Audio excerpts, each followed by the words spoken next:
quick lunch. Thank you for being back.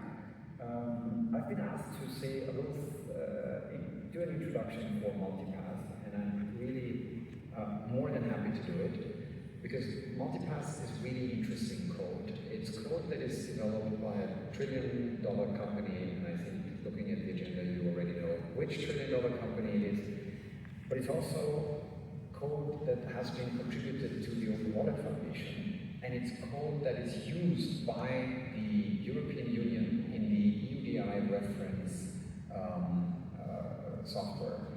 So it is already showing how private sector can create something that the public sector is using. The EU is also going to open source this, and hopefully it's going to be a really great collaboration.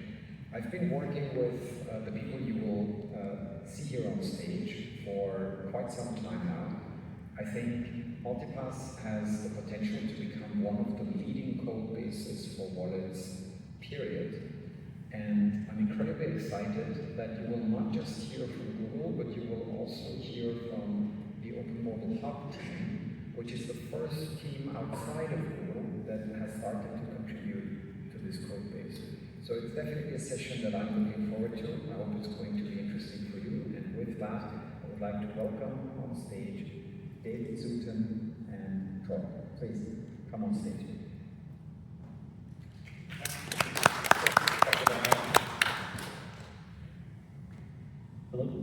Hello, GDC. My name is Troy Kinsinger. I'm a technical program manager at Google, working on Android security. But we're not going to talk about that today. I'm going to talk a little bit about Multipaz. David, you want to introduce yourself? Sure, yeah. And I think we can go to the next slide with people want to look at our profile photos. Oh, maybe we shouldn't have. So yeah, hi, I'm David Zuten, software engineer at Google. Been there for a while, been working on digital identity probably since 2018. So member of several standard groups, ISO BCP working group. I'm the Android platform security team, so I also wear that hat sometimes, working on hardware security, secure elements, stuff like that.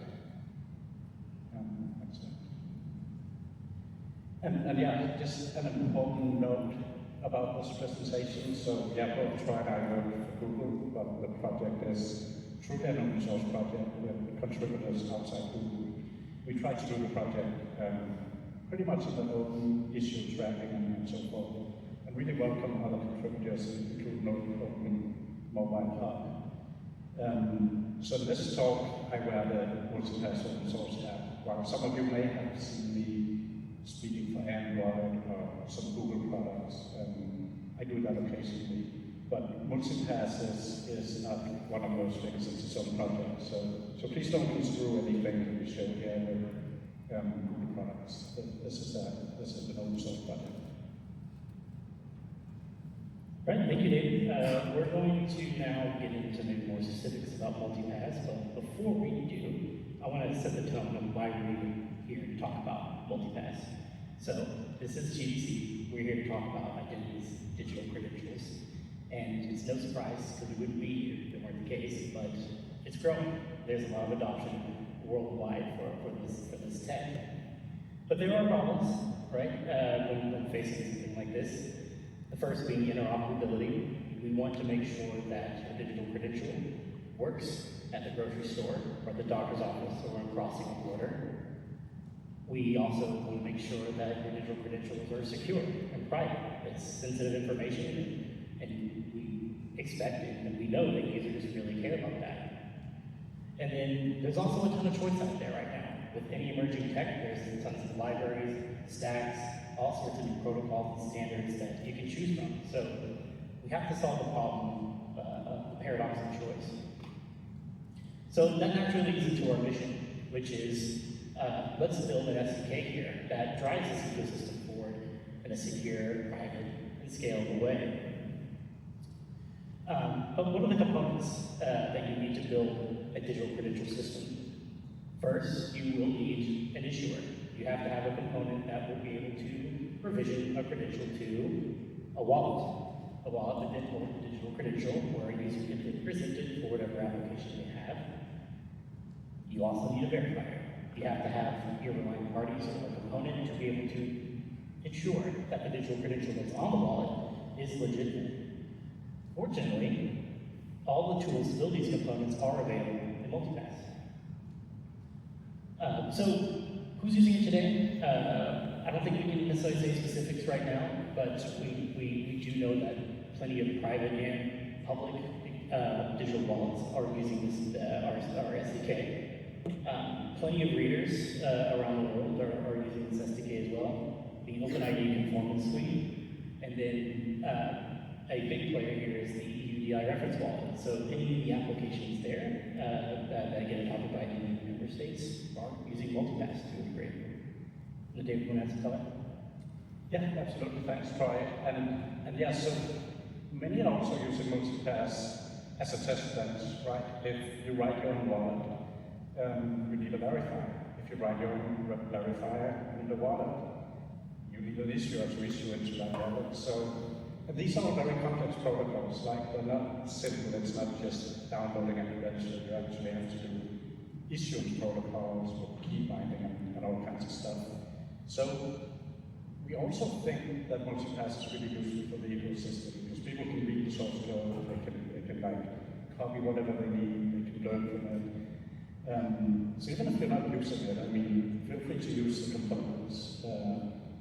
I've been to a lot of these MDL interoperability events since probably 2019, and it always goes really well when I test the Multipaz implementations because a lot of people already tested at home against our implementation. So we think this really helps promote interoperability quite a bit. Thank you, David.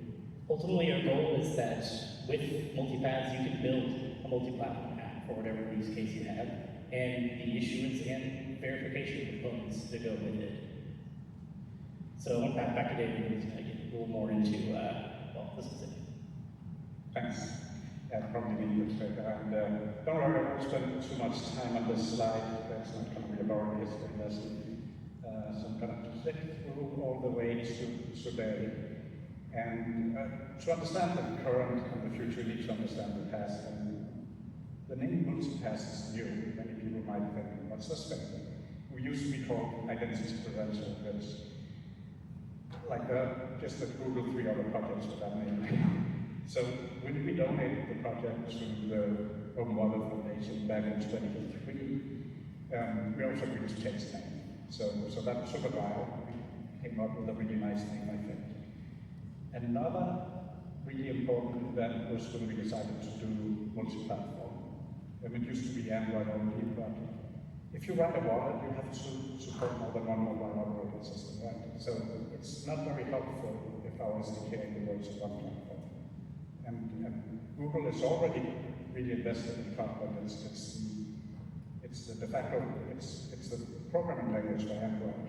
Multi-platform is not that big of a stretch. So as of our release of 090, we support iOS. You can use to post multi-platform, you can run your applications in iOS. So we think that's really helpful. And finally, one more influential event was 2022. When we worked with the wallet team on integrating our library into Google Wallet, and it's used today for the proximity presentation in the US. Okay, that wasn't too bad. I have too much history.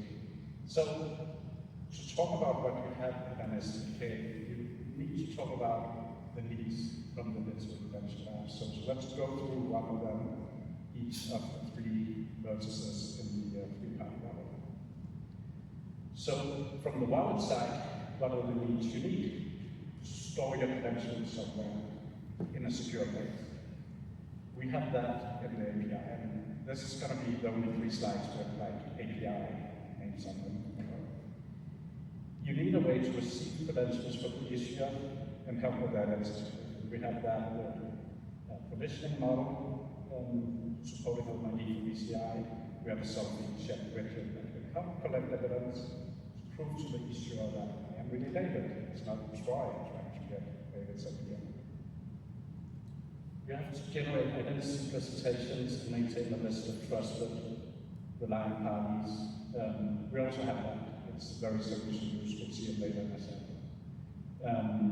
I skipped one of the most important things. You need an interface for the secure area on the phone, because device binding is quite important with digital credentials, so I can't just copy Troy's credential onto my phone and assert Troy's identity.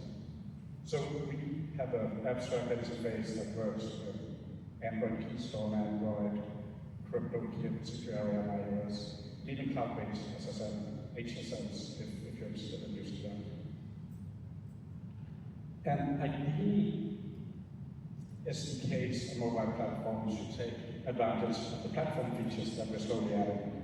For example, we added native support in Android for the W3C Digital Credentials API, which you may have seen this really slick way of presenting your credentials to a website. It's also coming on iOS. We're adding support for that too in the next iOS version. You also want to be able to generate signals about, am I running on a phone in good standing? Has this phone not received a security patch in like a couple of years? This is important for the issue because if someone gets onto the phone, gets to run code in the wallet, that can be a problem. So we support that using the native APIs in each platform. And then finally, access to secure hardware biometrics. We have that with Cloud Secure Area, that's also an option. As a verifier, what kind of needs do you have if you write a verifier? So you need to receive and verify credential presentations. We have got that. We need to maintain a trusted list of issuers. We have a trust framework, in other words. So we support that with like the vital data format specified in ISO Lambda, and it's extensible to other things. You need to perform revocation checks. So there's a couple of standards being finalized as we speak, the status list I've seen. So we're working on that. And you need to match the presenter to an authorized holder, right? So this could be the friendly fraud case where Troy lets me use his phone to like assert the identity. That generally doesn't work in proximity, right? Because the verifier will check, just like when I hand them the plastic card, they will check, oh, you don't look anything like the photo, right? Run India with a portrait image as well. That doesn't really work well online, but we'll talk more about that later. We are adding support for having the app actually use the camera to capture the appearance of whoever's presenting, and then matching it to whatever portrait image was received.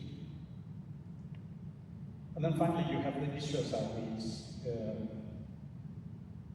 as the last party in the three-party system. So the issuer needs to maintain the system for code. We don't really have API for that. We expect the issuer already to have a system for like maintaining the identities of people. Like the DMV, like they already know you have a driving license. You went there, they took your photo, they have your photo on file. You need to evaluate the integrity proofs that stations we make from the wallet client, so we have the similar code we can run on the server side. You need to identify and prove that the applicant, and that's very different from issuers. Like in a lot of European countries, citizens have plastic cards with a chip and maybe a PIN code. That's a great way to prove people, right? Because you gave this plastic card with a chip to a certain individual, you get a signed piece of evidence back. That's really helpful for the issuer. In the US, we don't have chips with plastic cards, right? So if I happen to have a fake ID for Troy, I keep your name Troy, it's nothing personal. If I happen to have an ID that with his name on my photo, that could be more difficult. You also need to mint the credentials, these ISO evidence, ITFS jobs, and other credential formats you may have heard about. So we have code that can generate that, sign over. And finally, you need to post out updates with the PII changes. If I lose a driving privilege, if my address changes, you basically want to be able to send out a push notification to your phone so your phone gets updated. And of course, you need to publish and maintain notification lists. So, we have APIs for all this, but the question is, how do you design with APIs? And I've done this long enough to know that you don't do it in a vacuum. You just don't write a library. Let's hope it works right. So you actually have to either talk to people using these APIs and really listen to them, or you build your own apps. So we did that. And they're not by any stretch of the imagination production quality and user-friendly apps, right? Because that's not what we do in this team. That requires a very particular skill set, animation just right after assembly, and so forth. But we have a test that's, to borrow a phrase, it's everything about the kitchen table, right? So it basically has everything our APIs will do. We have an online verifier, which will just ask you for a credential. It's a website. It will echo it back. I mean, not a very useful verifier, but you can imagine if you go to an online merchant like Amazon, that's what they do, right? They ask you for your identity to suddenly the same descriptive item. So it's a good proxy for that. And all these things are available, by the way, if anyone's downloading it. You can sideload our APK from apps.multipaz.org. You can go to verify.multipaz.org today and set your credential. We also have an issue, and we don't have a system of records, so we just allow you to pick your name, basically, for now. But that's fine. Verifiers will not have to trust our issue, but it's just set up still. And then finally, what we're starting to work on now that we're reaching 1.0, we think our APIs are pretty close to being in a shape where we're not going to change them. We think it's reasonable for apps to depend on them. We're starting in cooperation with our function called Mobile Hub to actually work on developer reach out. Should have code labs, sample labs, explain to users all these things.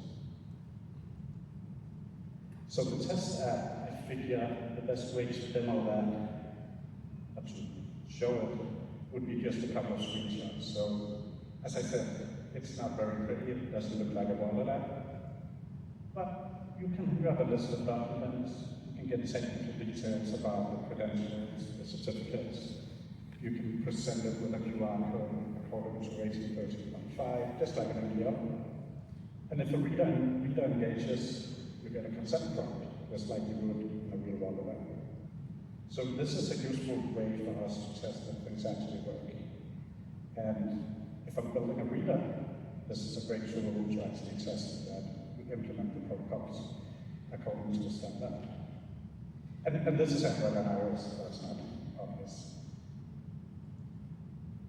We also have a video of our selfie check, which, I mean, if you're building a wallet, you need to prove the user. You can ask them to do a selfie check, just to assert it's a human. We're going to try and roll the video. This is the test app. And once you go into selfie check, it will ask the user to do a series of motions with their head inside a time bucket. And I filmed this and pulled it out, but it's not obvious. So keep looking around. This is the top one, I have 20 seconds. So at the end of the day, it also asks you to smile, close your eyes, and then that's the selfie check. The result is we asserted liveness. This is all done locally on device, by the way, using MOK face detection from Google also. So completely open source model. The result is you get evidence you can send back to the issuer. And if the issuer is fine, the regulator is fine doing it on device, they may or may not be. This is a helpful thing. Cool. I think, yeah. Start to, I think you have to get a step.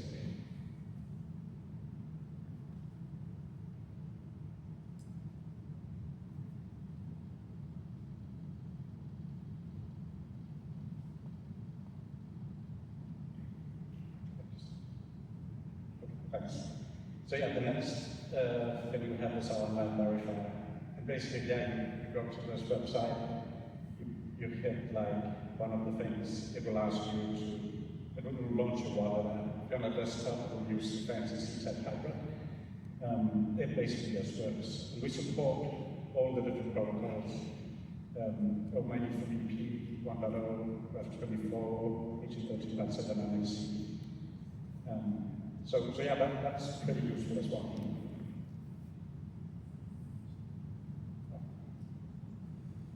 This is our provisioning website.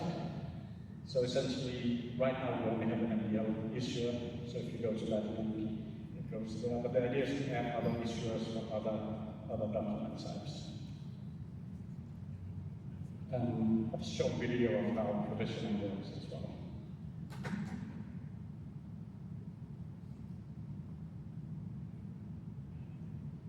So yeah, so we start the ad, and then when we go to the issuing website,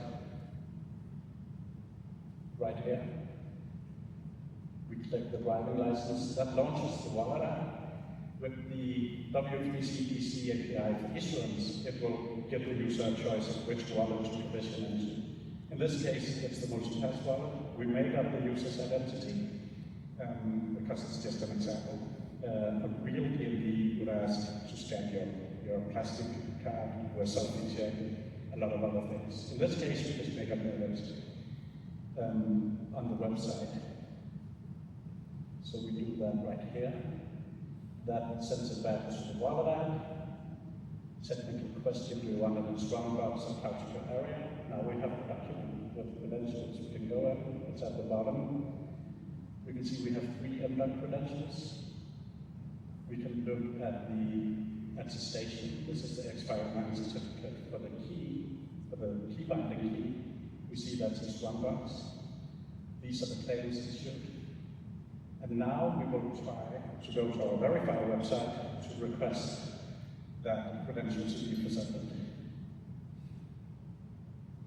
So this was the one I showed before. We asked for mandatory data elements. So we have 2 credentials, the one built in, the one we just issued. We share the information, biometric check to sign with the key. The data is echoed back to the website. So provisioning presentment in 90 seconds.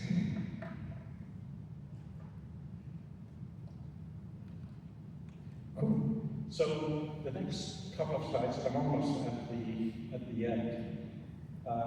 Examples of the wallet samples we're starting to go. This test lab is nice, it does everything, but it's just a lot of code. It's not helpful for people who want to use our SDKs to read through all that. So we have begun writing these samples in my personal GitHub right now, but we'll move that to the official GitHub. And right now I think we have 300 lines of code for a very simple wallet app. So, and it's composed onto platform. So you can run it on Android, and you can run it on iOS, and it works, right? You just scan the QR code like any other video, and you get the presentment. And we have a video of how it works. So the wallet is on the right, the verifier is on the left.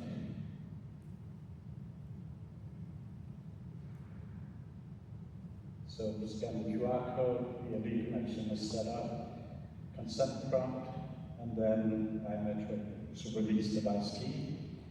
And I'm fumbling with the fingerprint. There we go.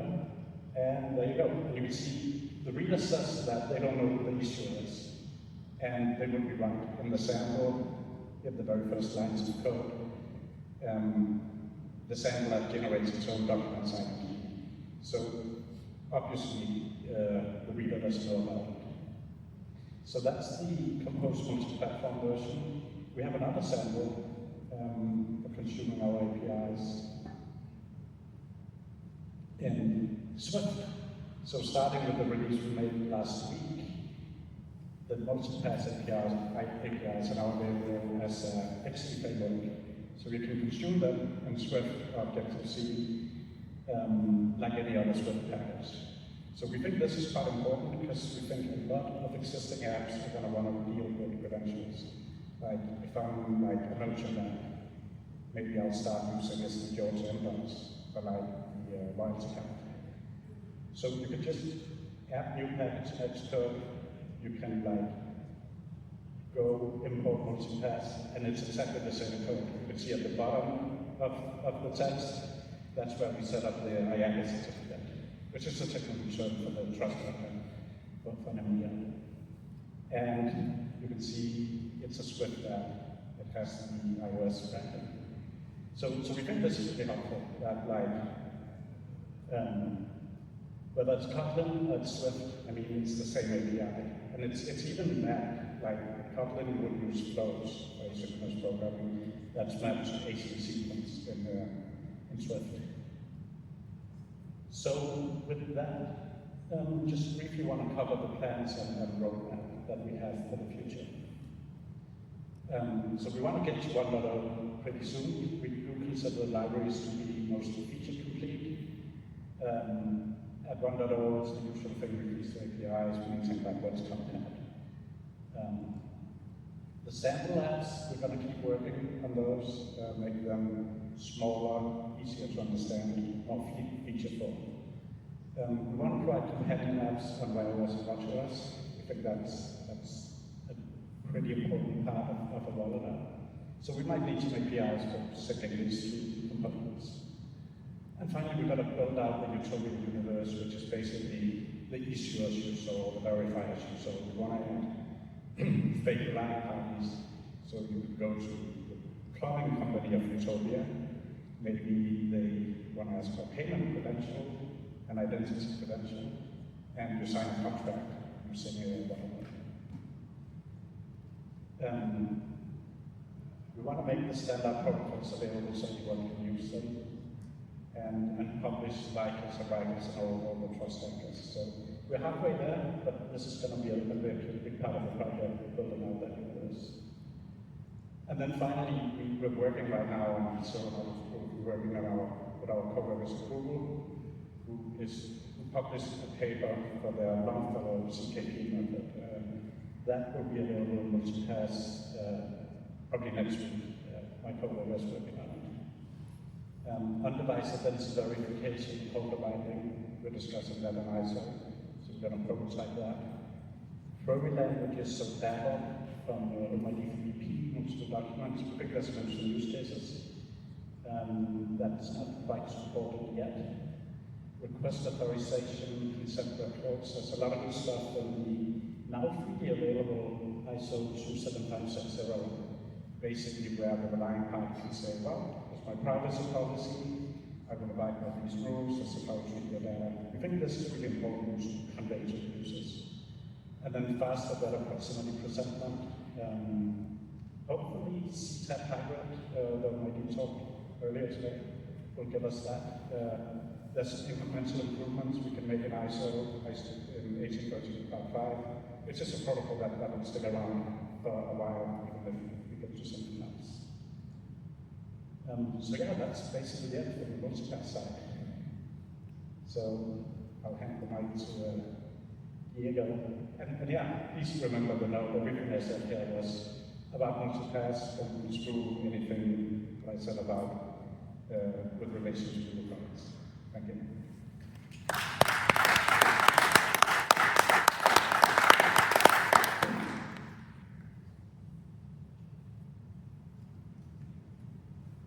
Hello everybody, I'm Diego Zuluaga, and I am a contributor to the Open Mobile Hub. This initiative started about 2 years ago. And about me, I joined the project around that time. I'm very passionate about the intersection between the user experience and interoperability of apps.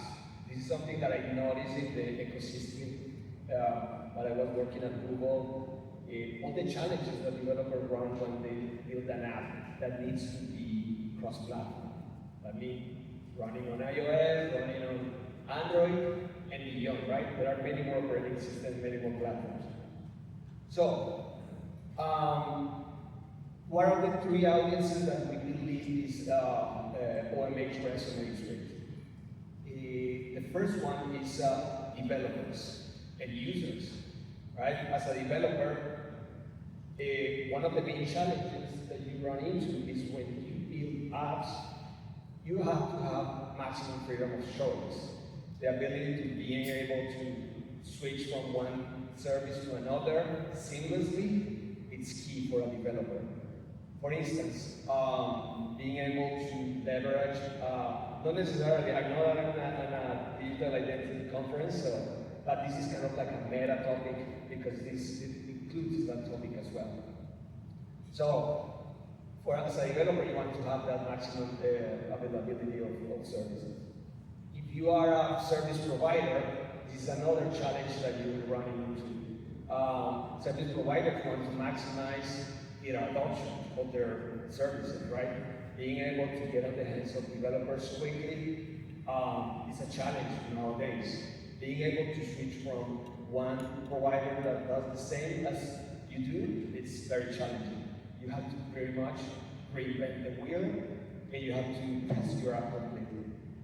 And the last one is device manufacturers, OEMs, right? These are very challenging as well, even for large, like behemoth companies like Meta, Amazon, you name it, Microsoft. These companies struggle getting adoption of their devices. And why is this happening? The same topic.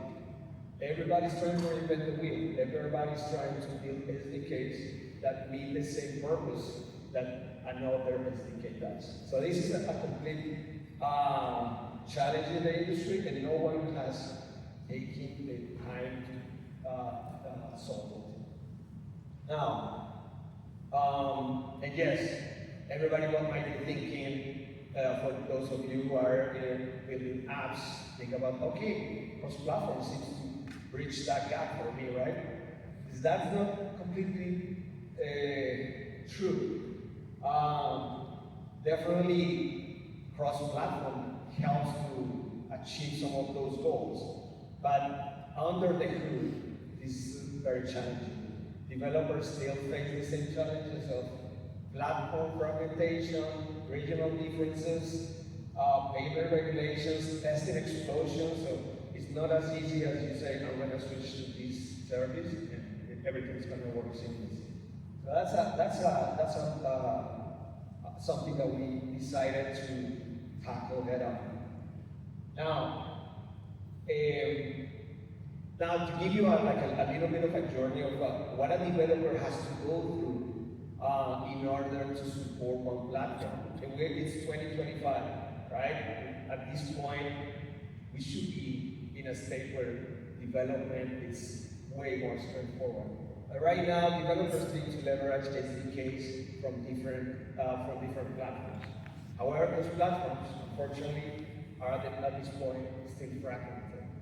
So what you end up having is vendor-specific SDKs, but the problem keeps getting more difficult for developers. Now they have to integrate all their SDKs from other vendors, and that creates a complete mess where every developer has to build a different version of the app integrated in all of these SDKs. So it's kind of like piling up like a snowballing. Now, unfortunately, it gets wrong, but don't worry. That's the purpose that I'm here, to bring some ideas and solutions that I want to brainstorm and share with you.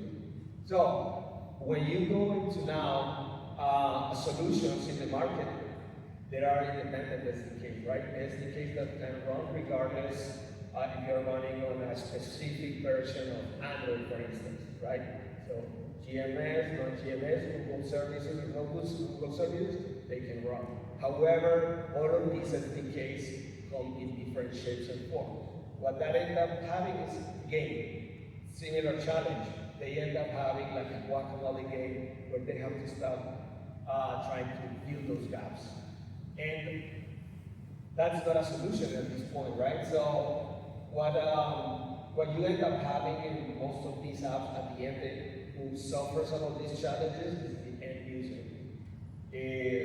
What they end up seeing experiences like this, the user cannot even log in. Some of them are able to do, for instance, in-app purchases. However, they are limited in the opportunities to swap out and swap in services from different vendors. So this is kind of like a form of vendor lock-in.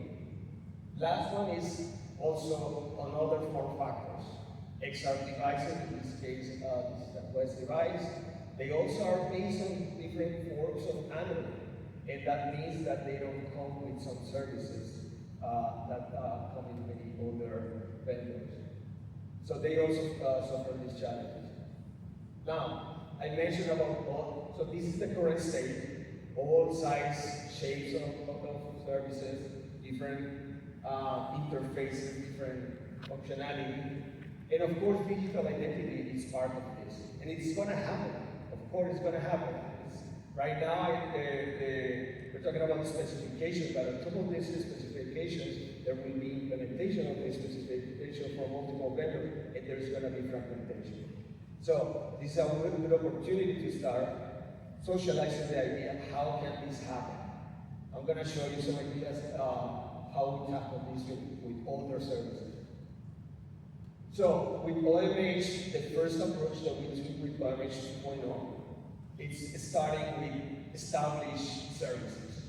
We're talking about, of course, these are not digital identity, but these are the same services that most developers will integrate in your app, like maps, authentication, cloud storage, are going to be the same services that will be integrated with the digital identity app, right?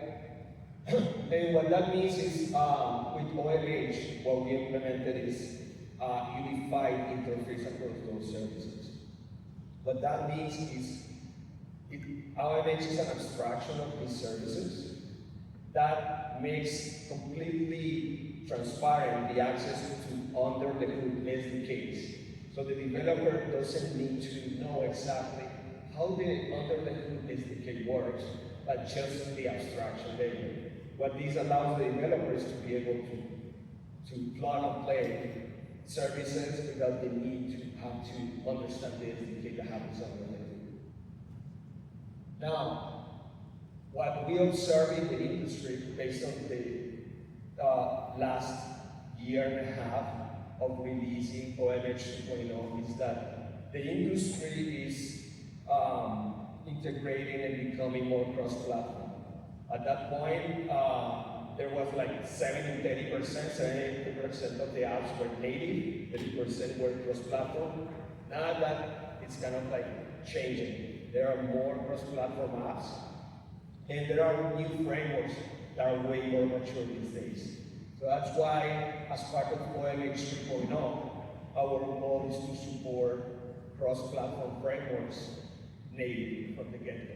So in this case, Kotlin multi-platform, React Native, and Flutter are part of the rollout of OMH. To tell you a little bit about the currently features available on OMH, we have OMH 2.0 Authentication, Maps, and Cloud Storage. And the way that we implement these services as part of OMH is via plugins. So these plugins give you capabilities that you can swap services from any of these service providers. So if you are using Google Authentication, Microsoft accounts, Facebook accounts, or Dropbox, you will be able to switch back and forth with those services seamlessly. In terms of maps, we support Google Maps, Azure Maps, Mapbox, OpenStreetMaps, and Apple Maps. And in cloud storage, we support Google Drive, Dropbox, and OneDrive from Microsoft. The whole idea is to provide with OMH pluggable framework, so any developer can build extensions of these interfaces, and they will be able to actually integrate any other service that is not available in OMH. As part of our roadmap, and this is the part that we are starting looking more into the digital identity. It's in OMH 3.0. We want to continue the development of cross-platform, so we are going to double down in Kotlin multi-platform and Compose multi-platform and Flutter. And the idea is to contribute to core modules or established modules already. So instead of reinventing the wheel of building one module totally standalone, the goal is to actually join forces with other modules that are already established in the market. I'm going to show you some of the partnerships in the next slides. Now, this is the part where we think OMH is different than many other frameworks. So the first thing to show you how things are, the blocking modules, in OMH, I'm going to talk about the first part is the layer one. Layer one in terms of what we deliver as part of OMH 1.0 was a native layer in Android. In OMH 3.0, we're going to deliver this through Kotlin multi-platform and support iOS and Android from the get-go. And on top of each one of these platforms, our goal is to deliver common interfaces. So these common interfaces provide this unified experience for the developer. And on top of those interfaces, you will see the plugins. These plugins initially are supported in these service providers, and they come with a component that is escape hatch. Many developers, of course, need access to what's going on under the hood, right? They want to know what's going on. They want to know have access to features that are not available through the unified interface. We're not naive in terms that a unified interface would supply all the services from the get-go, right? So, but now here's the kicker. With OMH 3.0, what we believe is that there is not going to be one framework to rule them all, right? There's going to be still React Native, there's going to be Flutter, and we believe that the foundation, when it's Kotlin multi-platform, you can build wrappers on top of them, on top of the framework. So what happens is there's going to be also interfaces, unified interfaces, and but these are going to be wrappers with plugins on top of them, right? So those are the building blocks of OMH, and in the future, we are planning to support this architecture. Right now, we support this architecture with layer one based on Android native and iOS. All right. So now, our partnerships with existing community modules. So these are partners where we feel a great deal of alignment, and definitely Multipaz has a great alignment with the goal of OMH. And that's why Multipaz checks all the boxes pretty much. It's definitely open source, it's production ready, it's KMP and CMP available, and definitely supports Android in different flavors, kind of like pretty much AOSP Android open source project, which comes with GMS, Google Mobile Services, and it also comes completely free of GMS. It includes iOS, of course. So our goal with Multipaz is to contribute in terms of code labs and the developer program in general. How can we make the framework in the hands of more developers so they can start integrating and building apps that have digital identity in them. And of course, we are planning to contribute in getting the word out and on events and hackathons and other conferences. Now, in terms of other partnerships, this is an example of what is currently supported in one of the modules. And this is what we see a lot of the challenges in cross-platform frameworks. There is no pluggable architecture for these modules. In this case, we're talking about this is the main module in React Native that is used by Shopify, that is used by many large companies. And unfortunately, this module doesn't allow access to third-party plugins except for Google Play Building and Apple Store Key.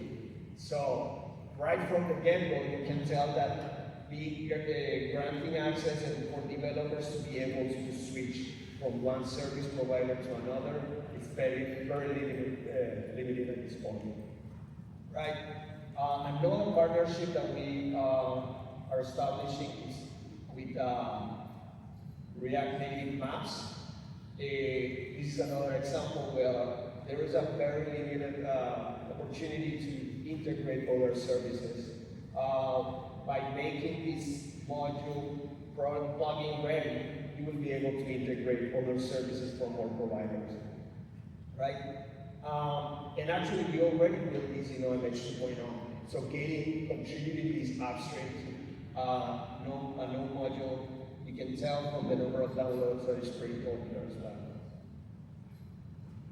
Now, looking at OMH in action, it looks like I'm gonna show you like this is like some videos. So this is the same app, the sample app, running different service providers, right? You see Mapbox, OpenStreetMap, Azure Maps, Google Maps, and Apple Maps. And this is one single app.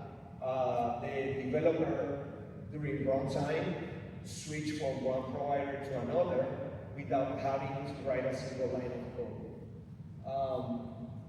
So this is currently available. It's available in React Native and Android Native. Now, the integration of these is very easy. The main, in your app, if you're building a React Native app, for instance, you declare the main module, you declare the providers. In this case, we support Google Maps, OpenStreetMap, Mapbox, and Azure Maps. And the key is in the initialization of OMH maps. In this case, when you are using a GMS device, you can choose any provider, pretty much, including Google Maps.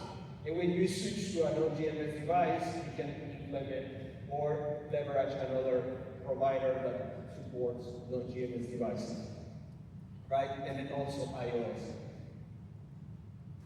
This is another example of integrations that we've done for other apps. This is, for instance, Signal app. Signal app had this challenge of sharing the location and supporting with OMH. You're able to implement maps and share the location with OpenStreetMaps. For OpenStreet, for Expensify, this is an example of being able to switch during runtime one map over another map. So in this case, you can see this is a Google map, and you can drop, and from the drop down, you can select another map and switch to OpenStreetMap or Azure Maps or Mapbox.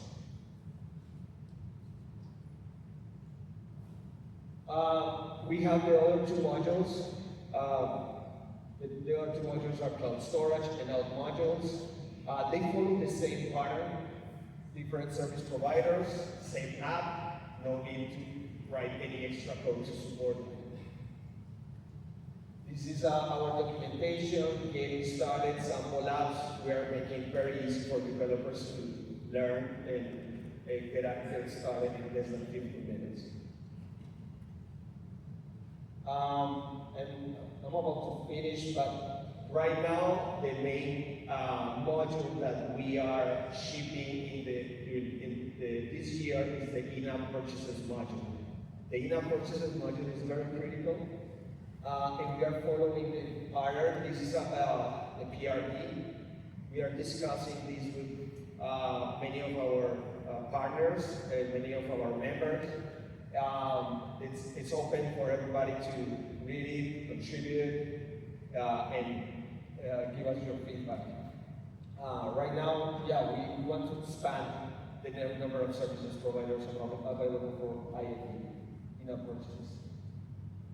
This is the documentation, again, for React Native and Android. And that's all, folks. Thank you.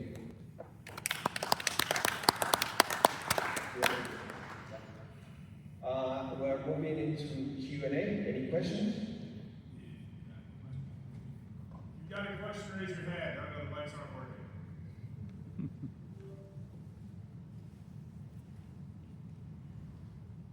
Sean? Diego just shared that they want feedback. How else can the folks in this room help? What do you need? How can we help? For either project, either Open Mobile Hub or Multipaz.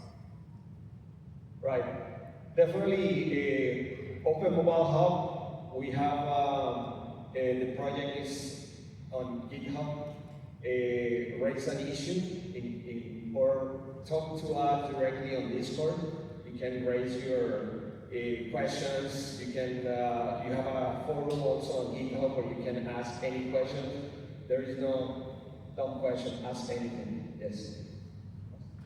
Yeah, I think basically the same, like, find issues on our GitHub, find us in this code, tell us what you like, tell us what you don't like, tell us what's important to you, and we'll try to fill the need. Apps.multipass.org will take you to a place where you can actually try all the apps, and it will also take you to that GitHub.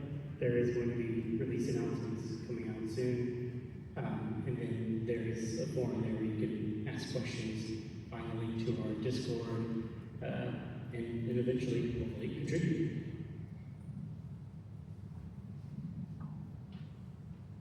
Awesome. Thank you. Thank you.